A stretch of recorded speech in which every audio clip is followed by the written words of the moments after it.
everyone. Welcome back to Couch Conversations with Sasha Love. I'm your host, Sasha Love, and today we're going to have a conversation about New Year's resolutions.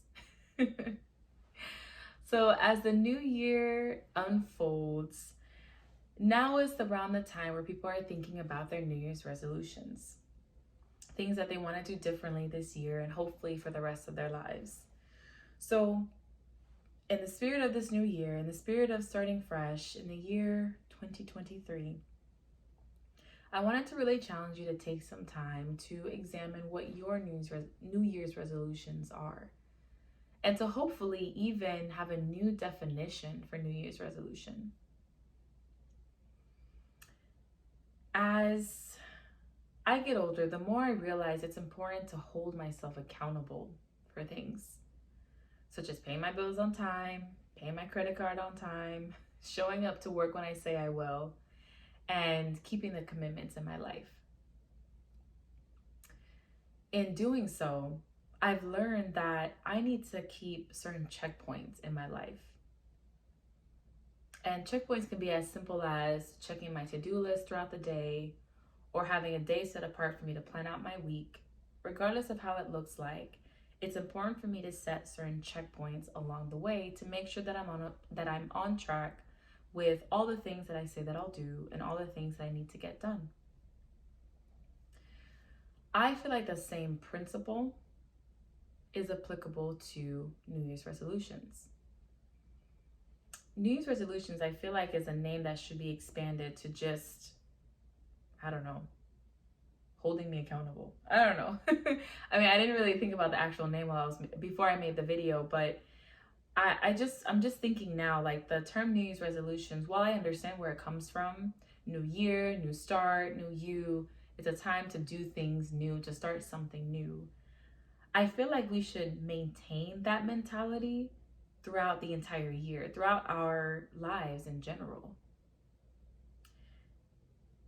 One thing that I'm trying to do, I haven't been successful because it's hard incorporating a new habit into my life these days, but one thing that I wanted to do was have quarterly check-ins with myself.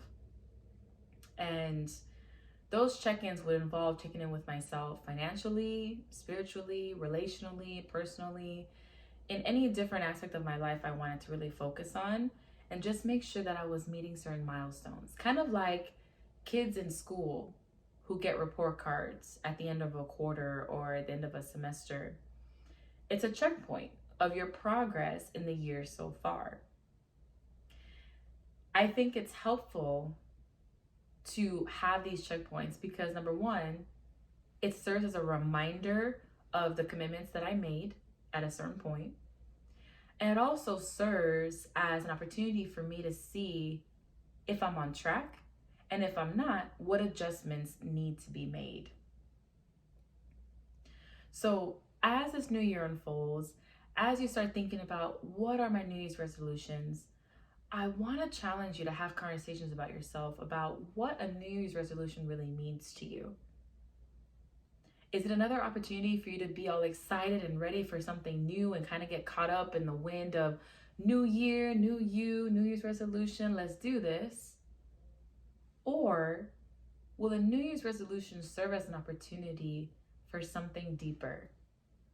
For you to work on something or to continue working on something that is important for you, such as your healing, your growth, your family, your finances, your spiritual health, your personal health. Will this New Year's resolution serve as a deeper reminder or have a deeper meaning for you to challenge you to have more checkpoints with yourself, whether it's on a monthly basis, a weekly basis, a quarterly basis, or or like half a year, every 6 months, every 4 months, every 5 months? Will it challenge you to hold yourself accountable to certain promises you made to yourself, as well as promises you've made to others?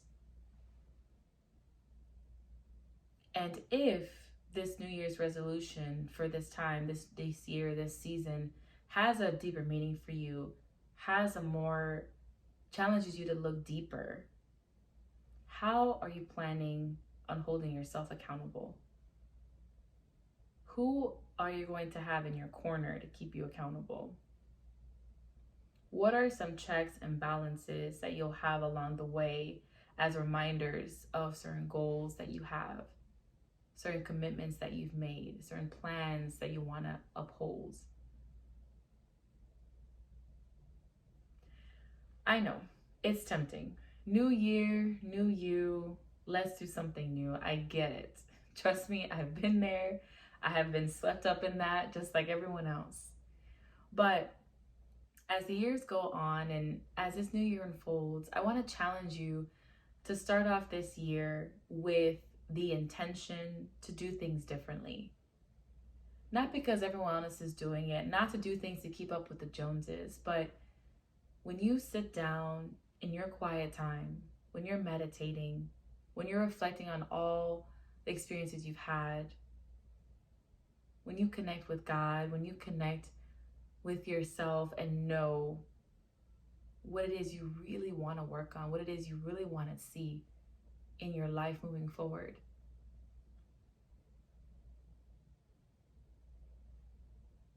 How do you want to move forward? What steps do you want to take? How will you keep yourself accountable, and who will be around you to support you in that journey? So, before I end, I will leave you with a couple of things that are working for me. And hopefully, these are things that would be helpful for you too. So, the first thing I do whenever I'm setting a new goal, a new plan, or a resolution, whether it's in the new year or any other time, I try to spend time in solitude and meditate and pray and really soul search and dig deep and be vulnerable with myself and with God and see and search for what it is that I'm really looking for in my journey. The second thing is I take a moment to write down what I imagine, what I envision, what I desire for my life to look like financially, relationally, personally, mentally, in all the different aspects of my life.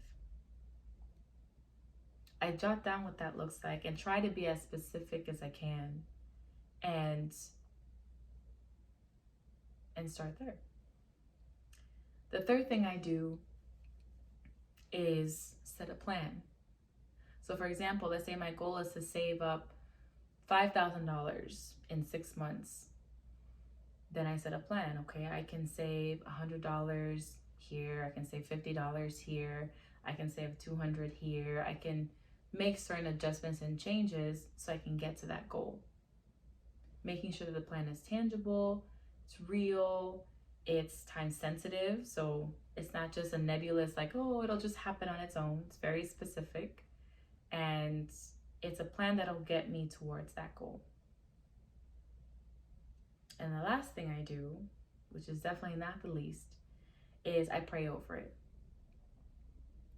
I think it's very important to have really good intentions when we make certain goals and plans for our lives. Yes, it's important to meditate and pray and be vulnerable about what our needs are. Yes, it's amazing to write things down, and it's also important to set a plan. But it's important to be open to where God can lead and what direction He can take you as well.